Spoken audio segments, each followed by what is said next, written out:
السلام عليكم ورحمة الله وبركاته. إن الحمد لله والصلاة والسلام على رسول كريم. சில உரை முடியுன்ற தருணத்துல பள்ளிய கட்டுமானத்துக்காக வசூல் செஞ்சுருக்கேன். கணியத்துக்குரிய எல்லாம் அல்ல அல்லாஹுவின் நல்லடியார்களும் இறை காதலில் ஒரு இதயம் என்ற தலைப்பில் இந்த உலகத்தில் ஒரு இதயமானது படைத்த இறைவனை நேசிக்க வேண்டும் என்ற செய்திகளை, படைத்த இறைவன் நம் மீது நேசமிக்கவனாக இருக்கின்றான், நம் மீது படைத்த இறைவன் அன்பு கொண்டவனாக இருக்கின்றான். அப்படி அன்பு கொண்டவனாக இருக்கின்ற காரணத்தினால் அல்லாஹ் ரப்புல் ஆலமீன் நம் மீது ஏராளமான நன்மைகளை நாம் செய்கின்ற காரியங்களுக்கு, அந்த நன்மைகளுக்கு பன்மடங்காக அல்லாஹ் ரப்புல் ஆலமீன் கூலியை கொடுக்கின்றான் என்ற செய்திகளை எல்லாம் நேற்றைய தினம் பார்த்தோம். அல்லாஹ் ரப்புல் ஆலமீன் அன்பானவன் என்று சொன்னால் எதற்காக அல்லாஹ் ரப்புல் ஆலமீன் கடமைகளின் கட்டளைகள் நமக்கு ஏற்படுத்தணும்? வாழ்ந்த வாழ்க்கையில ஒவ்வொரு நேரம் வந்தோன்னு நீ போய் தொழணும், ரமணான் மாசத்துல இப்படி எல்லாம் இரவுல நின்று நீ வணங்க வேண்டும் என்று சிரமங்களையும் கடமைகளையும் கட்டளைகளையும் அல்லாஹ் ரப்புல் ஆலமீன் ஏன் ஏற்படுத்தணும்? யாருக்காவது யோசிச்சு பாருங்க. அதான் பதில் இருக்கிறான். அல்லாஹ் அன்பாளவன், அல்லாஹ் நேசமிக்கவன். அப்படிப்பட்ட அன்பாளவன் என்று சொன்னால் எதற்காக நம் மீது சில சிரமங்களை, கடமைகளை, கஷ்டங்களை எல்லாம் ஏற்படுத்தணும்? அல்லாஹுவை பொறுத்த வரைக்கும் அல்லாஹு சமத், அவனுக்கு எந்த தேவையும் கிடையாது. உலகத்தில் இருக்கக்கூடிய கோடிக்கணக்கான மக்களும் இறைவனை வணங்கும் போது இறைவனுக்கு இருக்கக்கூடிய அந்தஸ்து உயர்ந்து விடும் போதா, இறைவன் தான் உயர்ந்த அந்தஸ்து. உலகத்தில் இருக்கக்கூடிய எல்லா மக்களும் சேர்ந்து முடிவெடுத்துட்டாங்க, யாரும் இறைவனை வணங்கக்கூடாது. ஒரு மனிதர் கூட இறைவனை வணங்கவில்லை என்று சொன்னாலும் அவனுடைய அந்தஸ்தானது, கண்ணியமானது குறைந்து விட போவார். படைத்த இறைவனுக்கு எந்த தேவையும் கிடையாது. அப்படிப்பட்ட இரட்சகன் அல்லாஹ் ரப்புல் ஆலமீன். ஆனா அல்லாஹ் ரப்புல் ஆலமீன் அன்பானவன். நமக்கு கடமைகளையும் கட்டளையும் ஏற்படுத்தி இருப்பது நம்முடைய நன்மைக்காக, நம்முடைய ஈடேற்றத்திற்காக. ஒரு தாய் தான் பெற்றெடுத்த அந்த பிள்ளை என்ன செய்வான்னு சொன்னா எந்த நேரத்திலையும் மறக்க மாட்டான், யார் கையிலையும் கொடுக்கவும் மாட்டான். பிறந்த குழந்தை ஒரு 40 நாள் ஆயிக்கும், ஒரு மாசம் ஆயிக்கும், 2 மாசம் ஆயிக்கும். சொந்த பந்தத்துல இருந்து பெண்கள் வருவாங்க, வந்தவங்க குழந்தைய தூக்குவாங்க. அவங்க என்ன குழந்தை பெக்காதவங்களா, குழந்தைய தூக்காதவங்களா? இருந்தாலும் அந்த பார்வை இருக்கிற பிள்ளைய சுக்கிட்டாங்களா, சரியா வச்சிருக்கிறாங்களா? ஏன் புள்ள மேல உள்ள பாசம். சொந்த பந்த வீட்டுக்கு இந்த தாய் வெளியே போறா, தான் தன்னுடைய தாய் இடத்துல பிள்ளைய கொடுத்துட்டு போயிருப்பா. தான் பிள்ளைய தான் பெற்றெடுத்த, தன்னை பெற்றெடுத்த தாய்கிட்ட கொடுத்திருப்பா. அந்த தாய்க்கு பராமரிக்க தெரியாது, தெரியும். வெளியே போனாலும் நினைப்பு பிள்ளைய விட்டுட்டு வந்திருக்கிறேன், என் பிள்ளைய விட்டுட்டு வந்திருக்கிறேன்னு ஒரு நினைப்புல இருப்பா. அந்த தாய் ஒரு 3 வயசு 4 வயசு ஆன உடனே தன் பிள்ளைய கூட்டு போய் ஸ்கூல்ல விட்டுட்டு வருவா. 12 மணி நேரம் பிடிச்சிருவா. அந்த பிள்ளை சிரிச்சுட்டா போகும். அந்த குழந்தை அழுது அடம் பிடிச்சு மூக்குனா ஓடி கண்ணெல்லாம் நனைஞ்சு துணியை வச்சு தொடச்சி அழுக தேம்ப கிளாஸுக்குள்ள விட்டுட்டு ஜன்னல்ல இருந்து எட்டி பார்த்து கேட்பா, பிள்ளை என்ன செய்யறாங்க. ஏன் இப்படி சிரமத்தை ஏற்படுத்தின குழந்தைக்கு? இது சிரமம் தானே, கஷ்டம் தானே. தன்னுடைய பிள்ளையை பிரியாத ஒரு தாய் தன்னுடைய பிள்ளையை தேம்ப பள்ளிக்கூடத்துல விட்டுட்டு போறாள. ஏன்? என் பிள்ளையுடைய எதிர்காலத்திற்காக. அப்பதான் நான் பெற்றெடுத்த பிள்ளையுடைய வாழ்க்கை நல்லா இருக்கும், என் பிள்ளையுடைய எதிர்காலம் நல்லா இருக்கும், ஈடேற்றம் நல்லா இருக்கும் என்று அந்த தாய் எப்படி செயல்படுகின்றாரோ அதே மாதிரிதான் அல்லாஹ் ரப்புல் ஆலமீன் அன்பாளவன் தான். அதே அன்பாளன் இந்த கடமைகளையும் கட்டளையும் நமக்கு ஏற்படுத்தி இதன் மூலமாக என்னுடைய அடியான் ஈடேற்றத்தை அடைய வேண்டும் என்று அல்லாஹ் ஆசைப்படுகிறான். சில வருடங்களுக்கு முன்பாக அரபு நாட்டில் நடந்த ஒரு நிகழ்வு பத்திரிகையில வந்துச்சு. ஒரு கன்ஸ்ட்ரக்ஷன் கம்பெனி, கட்டிட வேலைகள் செய்யக்கூடிய கம்பெனில ஒரு நபர் பல வருடங்களாக வேலை பார்த்திருக்கிறார். கிட்டத்தட்ட 30-35 வருடங்களாக வேலை பார்த்த நபர். அதுக்கப்புறம் யோசிக்கிறார், போல நம்ம வாழ்க்கையே இப்படி போயிடுச்சு, நம்ம ஓய்வு எடுத்துட்டு என்ன செய்வோம், தன்னுடைய சொந்த ஊருக்கு போய் மனைவி பிள்ளைகளோடு பேர பேத்திகளோடு தன்னுடைய வாழ்க்கையை கழிப்போம்னு சொல்லிட்டு கம்பெனிக்கு ரிட்டையர் ஆயிடுறேன் அப்படின்னு சொல்லிட்டு கடிதத்தை எழுதி கொடுத்துட்டாரு. கொடுத்தா கடிதத்தை வாங்கி அந்த நிறுவனம் சொன்னது, இல்ல இப்போதைக்கு நீங்க போக முடியாது, அடுத்து ஒரு ப்ராஜெக்ட் இருக்குது, அதை மட்டும் முடிச்சு தந்துட்டு போங்க அப்படின்னு சொல்லிட்டு புதுசா ஒரு ப்ராஜெக்ட கொடுக்குறாங்க. கொடுத்தா அவரு வேற வழி இல்லாம கம்பெனி இப்படி நிர்பந்திக்கிறாங்களே, இந்த ப்ராஜெக்டை மட்டும் முடிச்சுட்டு என்ன போயிடும், நம்ம சொந்த ஊருக்கு போயிடும்னு சொல்லிட்டு சில மாதங்கள் அந்த வேலை ஆரம்பிக்குது. அந்த கட்டுமானங்கள் ஏற்பாடு நடக்குது. அந்த ப்ராஜெக்ட்லாம் கம்ப்ளீட் ஆனோடனே அதனுடைய கீயை கொண்டு போய் நிறுவனத்துல ஒப்படைக்கிறார். நீங்க கொடுத்தீங்க, அந்த வேலையை நான் செஞ்சுட்டேன், நாங்க வச்சுக்கிறேங்க. உடனே அந்த நிறுவனம் என்ன செய்யுதுன்னு சொன்னா, அந்த சாவியை பெற்றுக்கொண்ட நிறுவனம் மீண்டும் அவருடைய கையிலேயே அந்த சாவியை ஒப்படைக்கும். இது இத்தனை ஆண்டு காலம் நம்முடைய நிறுவனத்துல சரியான முறையில் நேர்மையான முறையில் நீங்கள் பணியாற்றியதற்காக கம்பெனி வழங்கக்கூடிய ஒரு பரிசு என்று அந்த வீட்டை கொடுக்கிறாங்க.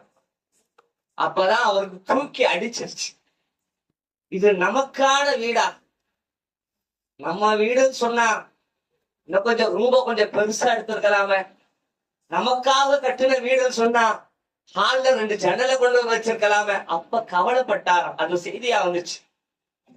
மறுமையில அல்லாஹ் ரப்பல் ஆலமீன் நமக்கு ஏற்படுத்தி இருக்கக்கூடிய அந்த கடமைகளும் கட்டளைகளுக்கும் இறைவன் நமக்கு கூலி கொடுக்கும் போது அப்ப கை சேதப்பட்டு, ஆகா இன்னும் கொஞ்சம் செஞ்சிருக்க கூடாதா, இன்னும் கொஞ்ச நேரம் இறைவனை நின்று வணங்கி இருக்க கூடாதா, இன்னும் கொஞ்ச நேரம் உடைய நாவில் இறைவனை துதித்து இருக்க கூடாதா என்று அப்ப கவலைப்பட்ட கூடாது.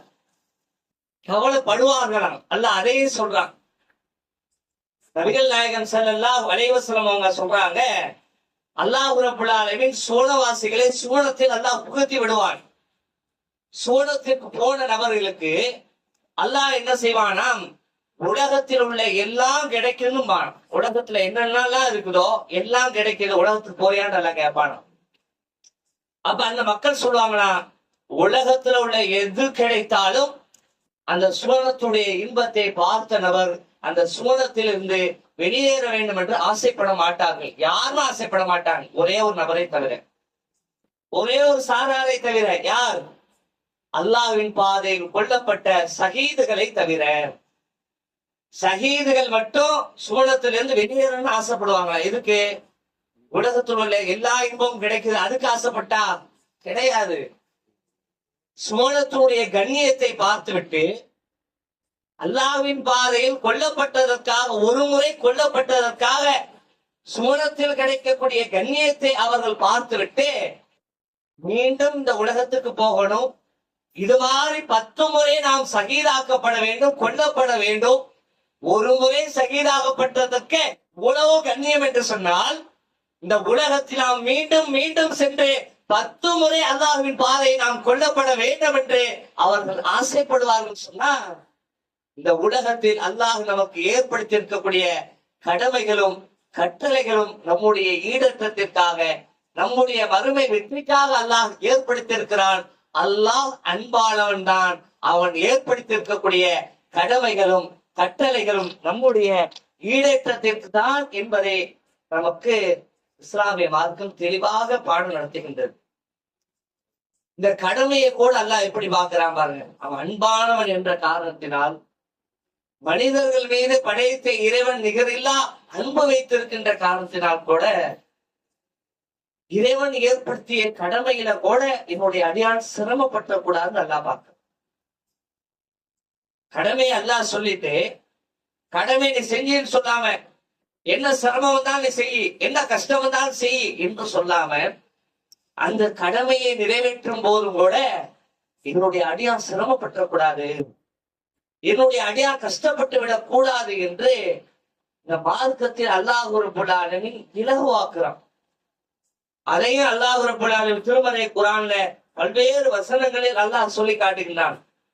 யுரீதுல்லாஹு பிக்குமுல் யுஸ்ர வலா யுரீது பிக்குமுல் யுஸ்ர்.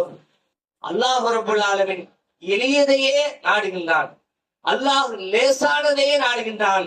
உங்களிடத்தில் அல்லாஹ் சிரமத்தை நாடவில்லை, உங்களிடத்தில் அல்லாஹ் கஷ்டத்தை நாடவில்லை என்று அல்லாஹ் ரப்பல் ஆலமீன் திருமறை குர்ஆனில் நமக்கு சொல்லி காட்டுகின்றான். அதே மாதிரி அல்லாஹ் ரப்பல் ஆலமீன் 22வது அத்தியாயத்தில் அல்லாஹ் சொல்கின்றான், வமா ஜால அலைக்கும் ஃபித்தீனி மின் ஹரஜ். இம்மார்க்கத்தில் உங்களுக்கு எந்த சிரமத்தையும் அவன் ஏற்படுத்தவில்லை. இந்த மார்க்கத்துல உங்களுக்கு அல்லாஹ் ரப்பல் ஆலமீன் எந்த சிரமத்தையும் அல்லாஹ் ஏற்படுத்தவில்லை என்று அல்லாஹ் இந்த வசனத்தில் நமக்கு சொல்லி காட்டுகின்றான். அதே மாதிரி நிசா என்று சொல்லக்கூடிய 4வது அத்தியாயம் 28வது வசனத்தில் அல்லாஹ் சொல்கின்றான், யுரீதுல்லாஹு ஐ யுஹஃபிஃப அன்கும். உங்களுக்கு அல்லாஹ் எளிதாக்கவே விரும்புகின்றான். ஏன் தெரியுமா? வஹுலிகல் இன்சானு லைஃபா. உங்களை இறைவன் பலவீனனாக படைத்திருக்கிறான். உனக்கு எதுக்கு மார்க்கத்துல கடமைகளை கட்டளை லேசாக்குறான் தெரியுமா? உன்னை பலவீனனா படைச்சிருக்கிறான். பலவீனனா படைச்சிருக்கும் பொழுது கடமைகளின் கட்டளையும் சிரமத்தை ஏற்பட்டு விட்டால் நீ சிரமப்பட்ட கூடாது என்று அல்லாஹ் ரப்பல் ஆலமீன் லேசையே விரும்புகின்றான் என்று அல்லாஹ் பல்வேறு வசனங்களை நமக்கு சொல்லி காட்டுகின்றான். இது எதை வெளிப்படுத்துகின்றது? அல்லாஹ் நம் மீது கொண்டிருக்கக்கூடிய அன்பை வெளிப்படுத்துகின்றது. ஒரு தாய் தன்னுடைய பிள்ளைக்கு சிரமத்தை ஏற்படுத்தி விடக் கூடாது என்று நினைப்பாள் அல்லவா? அது மாதிரி படைத்த ரப்பல் ஆலமீன் தன்னுடைய அடியான் சிரமப்பட்ட கூடாது, கடமையை நிறைவேற்றும் போது கூட அவன் சிரமப்பட்டு விடக் கூடாது என்று அல்லாஹ் ரப்பல் ஆலமீன் ஒவ்வொன்றையும் பார்த்து பார்த்து அல்லாஹ் நமக்கு வழிகாட்டுகின்றான். தொழுகையுடைய திறவுகோல் என்று சொல்லக்கூடியது ஒரு ஒழு. யார் ஒழு செய்கின்றாரோ அவர் நாளை மறுமையில் பிரகாசமாக இருப்பார்கள். அவுளும் கௌசல் என்று சொல்லக்கூடிய நீர் தடாகத்தில் நீர் உந்தப்படுவார்கள். அந்த ஒழு செய்வதை கூட அல்லாஹ்வுடைய மார்க்கம் என்ன செய்யுதுன்னு சொன்னா, கடும் குளிரான நேரத்துல தண்ணீரை அவனால பயன்படுத்த முடியாத, அவன் எந்திரிச்சு தொழுவுறதே பெருசு. அந்த கடும் குளிர்ல தண்ணீரை போய் கைய வைக்கிறதா? ஒரு நோய்வாய்ப்பட்டு இருக்கிறான், காய்ச்சல் இருக்கிறான், அந்த நேரத்துல அவன் என்ன தண்ணீரை பயன்படுத்த முடியாது. நீ தண்ணீரை தான் என்னமா இருந்தாலும் நீ தண்ணீரை பயன்படுத்துன்ற இறைவன் சொல்லலை. ஏன்? இறைவன் அன்பானவன். நீ சிரமத்தை சந்திக்க வேண்டாம், ஒழு செய்ய வேண்டும். ஒழு இல்லாமல் தொழுகை இல்லை. ஆனால் சிரமப்பட்டு நீ ஒழு செஞ்சிடாத. உன்னால் ஒழு செய்ய முடியாத நிலை வந்தால் நீ தயவும் செஞ்சுக்க. அல்லாஹ் ரப்பல் ஆலமீன் எப்படிப்பட்ட அன்பாளன் பாருங்க. ஒழு செய்ய முடியலன்னு சொன்னா நீ தயமம் செய்து கொள் என்று அல்லாஹ் ரப்பல் ஆலமீன் சொல்லக்கூடிய செய்தியை பார்க்கின்றோம். அடைத்த இறைவனை நின்று வணங்க வேண்டும். அந்த வணக்கத்தை அல்லாஹ் சொல்றான், நின்றுதான் வணங்கணும். உன்னால நிக்க முடியலையா? சிரமப்படாத, கஷ்டப்படாத, அமர்ந்த நிலையில என்ன வணங்கு. உன்னால் அமர்ந்த நிலையில் என்னை வணங்க முடியலையா? படுத்த நிலையில என்ன நினைவு கூறு என்று அல்லாஹ் ரப்பல் ஆலமீன் சலுகையை கொடுக்கிறாங்க. என்னுடைய அடியார் சிரமத்தை அடைந்து விடக் கூடாது. நான் என்னுடைய அடியார் மீது நான் அன்பாளனாக இருக்கிறேன் என்பதை அல்லாஹ் வெளிப்படுத்துகின்றான். அதே மாதிரி அல்லாஹ்வுடைய தூதர்கள் சொல்றாங்க, ஒருவருக்கு பசி, உணவும் தயார் நிலையில இருக்குது, பாகம் சொல்லப்பட்டு இக்காமத்தும் சொல்லப்பட்டு விட்டது. உணவா இறைவனா என்று கேட்டால் இறைவன் தான் என்று எல்லாம் பதிலளிப்பார்கள். ஆனா அல்லாஹ் ரப்பல் ஆலமீன் மனிதர்கள் மீது அன்புடையவனாக இருக்கின்ற காரணத்தினால் நீ பசியோடனா என்ன வணங்காத, நீ சிரமப்பட்டெல்லாம் என்ன வணங்காத. நீ முதல்ல போய் சாப்பிடு, உன் பசிய போக்கு. ஜமாத்து போயிடும், போனா போயிட்டு போகுது. 27 மடங்கு நன்மை, போனா போயிட்டு போகுது. நீ பசிய நீ அடகு, அதை காட்டு நான் உனக்கு செய்யறேன்னு சொல்லிட்டு அல்லாஹ் ரப்பல் ஆலமீன் நீ போய் சாப்பிட்டுட்டு என்ன வணங்குங்கிறான். எப்படிப்பட்ட அன்பால யோசிச்சு பாருங்க. அவன் ஏற்படுத்திய கடமையில் நாம் அலட்சியமா வாழ்ந்துகிட்டு இருக்கிறவன் அந்த கடமையில அல்லாஹ் ரப்பல் ஆலமீன் எவ்வளவு சலுகையை கொடுத்து நீ சிரமப்பட்டாத, கஷ்டப்பட்டாத என்று அல்லாஹ் ரப்பல் ஆலமீன் ஒவ்வொன்றே பார்த்து பார்த்து அல்லாஹ் சொல்றான். அதே மாதிரி ஒருவருக்கு தூக்கம் மிகைத்திருக்குது, தொழுகைக்கான நேரம் வந்துருச்சு, நீ சிரமத்தோடு தூக்கத்தோடலாம் நீ வந்து தொழாத, தூங்கி எந்திரிச்சு வந்து தொழு என்று அல்லாஹ்வுடைய மார்க்கம் சொல்லுது. இத உடனே மக்கள் ஃபஜருக்கெல்லாம் நல்லா தூங்கி எந்திரிச்சு காலையில 10 மணிக்கு தொழலாம்னு நினைக்காதீங்க. ஃபஜருடைய அந்த நேரத்துல விழிக்கக்கூடிய நேரம், உலகமே விழிக்கக்கூடிய ஒரு நேரம். இரவு இசா தொழுகைக்கு பிறகு சரியான முறையில உறங்கலாம் சொன்னால் முறையான ஒரு உறக்கத்திற்கு பிறகு அதிகாலையில் எந்திரிக்க வேண்டிய நேரம். அப்ப 5 மணிக்கு மட்டும்தான் நல்ல தூக்கம் இருக்குன்னு இல்ல, 10 மணிக்கு எழுப்பினாலும் எரும மாடு தூங்கின மாதிரி பல பேர் தூங்குவாங்க. இன்னும் கொஞ்ச நேரம் தூங்கணும் தான் தோணும். பகல் 12 மணிக்கு எழுப்பினாலும் இன்னும் கொஞ்ச நேரம் தூங்கணும் தோணும். அந்த தூக்கத்தை ரசூலா சொல்லல. மற்ற நேரத்துல ஒரு அசர், ஒரு மகரிபு, இசா, இது மாதிரியான தருணத்துல ஒரு தூக்கம் மேலிட்டு இருக்குது. நீ தூக்கத்தோட சிரமப்பட்டனா வந்து தொழாதப்பா, நீ என்ன செய்ய, தூங்கி எந்திரிச்சிட்டு வந்து தொழு என்று அல்லாஹ் ரப்பல் ஆலமீன் சொல்கிறான் என்று சொன்னால், அல்லாஹ் நம் மீது எப்படிப்பட்ட அன்பால யோசிச்சு பாருங்க. மற்ற மதங்களை எல்லாம் கடவுளுடைய பெயரால் தன்னைத்தானே வருத்தி கொண்டு சித்திரவதை செய்து கொண்டு கடவுளுக்கு அர்ப்பணிக்கிறோம் என்ற பெயர்ல நீ நெருப்பை மூட்டி கொண்டு நெருப்புல போய் நடக்கிறான். நீளமான ஊசி போன்ற ஈட்டிகளை எடுத்துக்கொண்டு வாய்களில் வயிற்றுகளில் குத்தி சிரமத்தை ஏற்படுத்துறான். படைத்த இறைவன் நான் உனக்கு ஏற்படுத்திய கடமையை கூட நீ சிரமப்பட்டு செஞ்சிடாத என்று அல்லாஹ் ரப்பல் ஆலமீன் இவ்வளவு நம் மீது அன்பு வைத்திருக்கிறாங்க.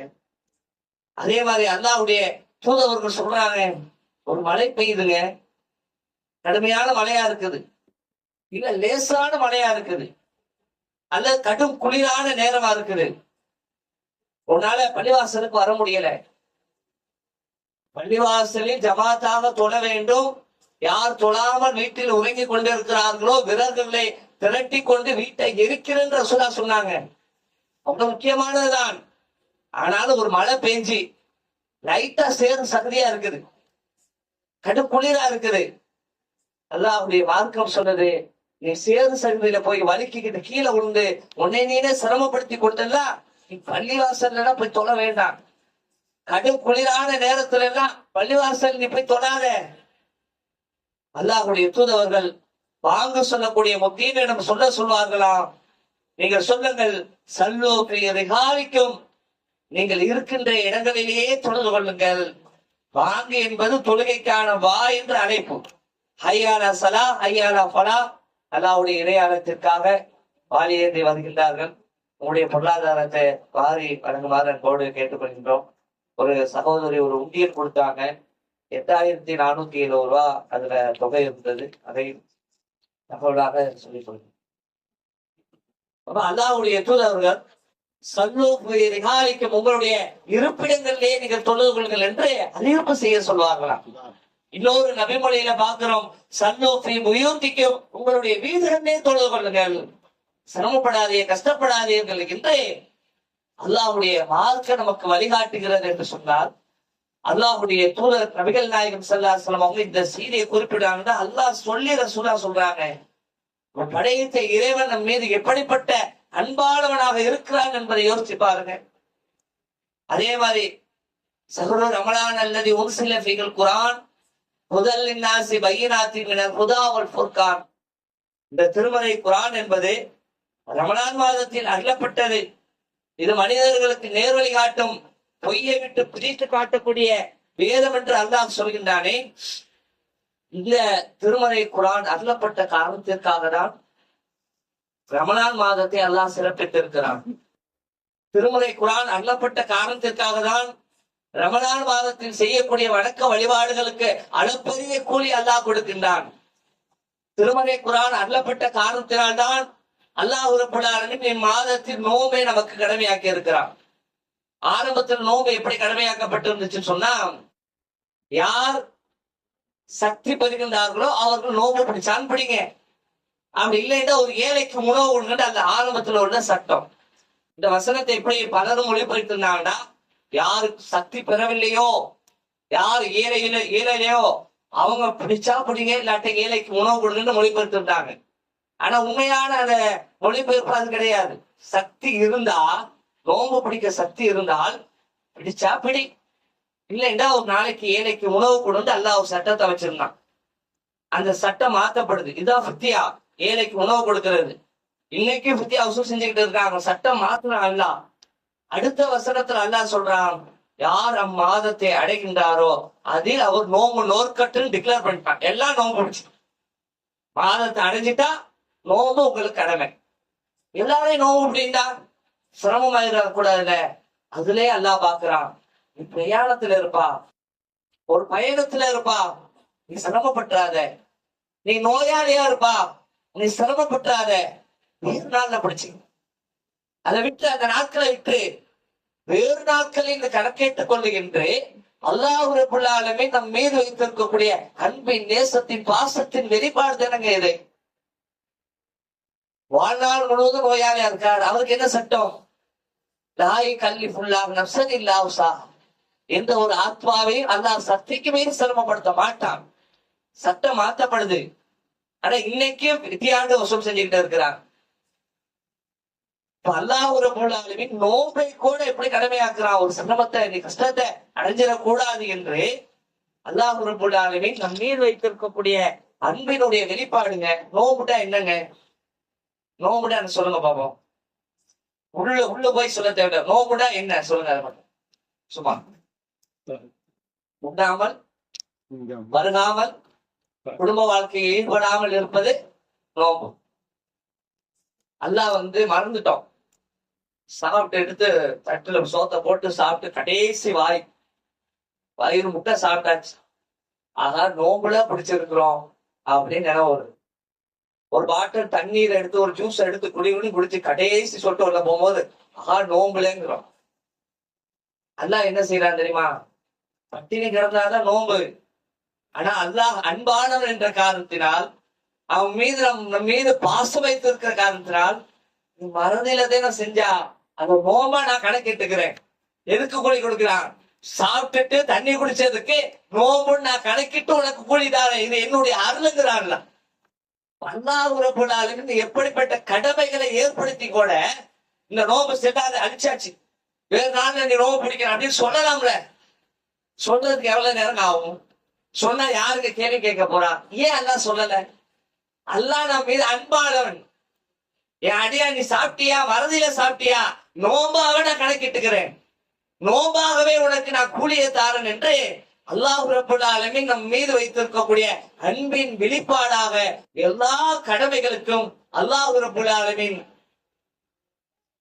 நமக்கு ஈடற்றத்தை பெறுவதற்காக அந்த கடமையை செய்யும் போது கூட தன்னுடைய அடியான் சிரமப்பட்டு விடக் கூடாது என்பதற்காக அல்லாஹ் ஏராளமான சலுகைகளை அல்லாஹ் கொடுக்கிறான்.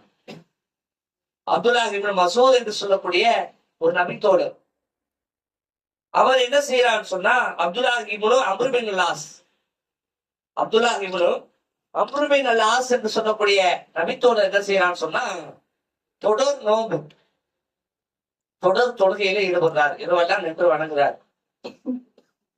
ஒரு இளைஞரா இருக்கிறாரு. அப்பதான் திருமணம் முடிஞ்சிருக்குது. ரசூலாட்ட கம்ப்ளைண்டா வருது. எதுக்கு கம்ப்ளைண்ட்? தொழவே மாட்டுக்கிறாரு, நோம்பு நோக்கவே மாட்டுக்கிறாரு, மார்க்கர் சீட்டை கடைபிடிக்கவே மாட்டுக்கிறாரு. இதுக்கா கம்ப்ளைண்ட்? தொழுதுகிட்டே இருக்கிறாரு, நோம்பு நோத்துக்கிட்டே இருக்கிறாரு கம்ப்ளைண்ட். ரசூலா அப்துல்லா அம்ர் பின் அல்-ஆஸ் அழைச்சு கேட்கிறாங்க, என்ன அப்படியா? சும்மா அல்லாஹ்வின் தூதரே, தொடர்ச்சியா நம்ம நோம்பு பிடிச்சிட்டு இருக்கோம், தொடர்ச்சியா இரவெல்லாம் நின்று வணங்கிட்டு இருக்கிறோம் அப்படின்னு வெளிப்படுத்துறாங்க. இதை கேட்ட அல்லாஹ்வுடைய தூதர் சொல்றாங்க, அம்ர் பின் அல்-ஆஸ், இதெல்லாம் மார்க்கம். இப்படியெல்லாம் சிரமப்பட்டு கஷ்டப்பட்டு நீங்க செய்யறதெல்லாம் மார்க்கம் கிடையாது. நீங்க என்ன செய்யுங்க, உங்களுக்கு நன்மை வேணும், அதனாலதான் தொடர்ச்சியா பிடிக்கிறீங்க. தொடர்ச்சியா நோம்பு பிடிக்கின்ற என்ன காரணம்? தொடர்ச்சியா எனக்கு நன்மை வேணும்னு தான் செய்றீங்க. மாதத்துல 3 நாட்கள் நோம்பு பிடிங்க. மாதத்தில் 3 நாள் நோம்பு பிடிங்க. காலமெல்லாம் நோம்பு போட்டதுக்கான கூலிய இறைவன் உனக்கு தான். ஏன்? அவன் அன்பாளவன். நீ காலமெல்லாம் நோம்பு பிடிச்ச கூலிய பெறன்னு நினைக்காத. நீ சிரமப்படுவா. படைத்த இறைவன் உன் மீது அன்பாளவன், உன்னை நேசிக்கிறான். ஆனால் மாசத்துல 3 நாள் நோம்பு பிடி. நம்மளால் நல்லாத ஏனையமாறு 3 நாள் நோம்பு பிடி.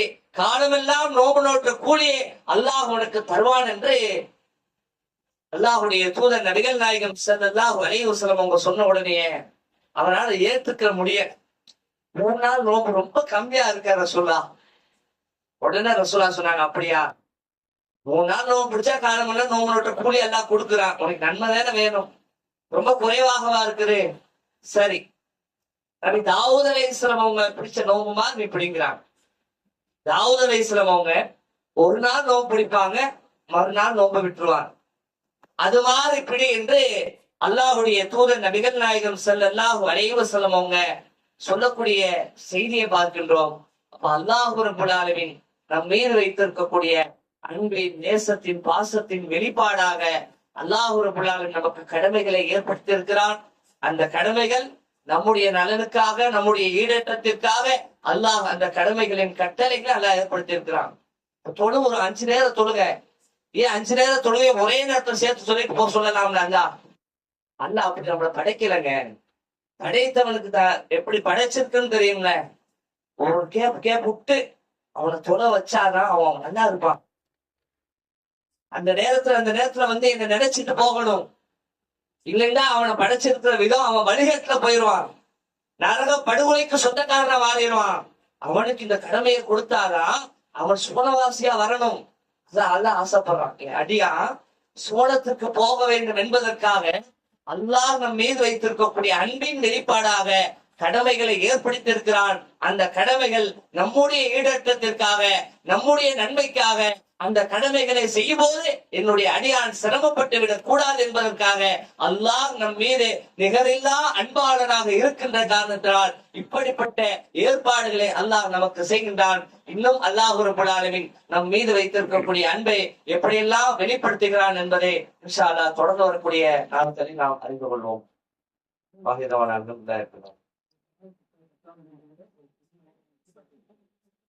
கடைசியா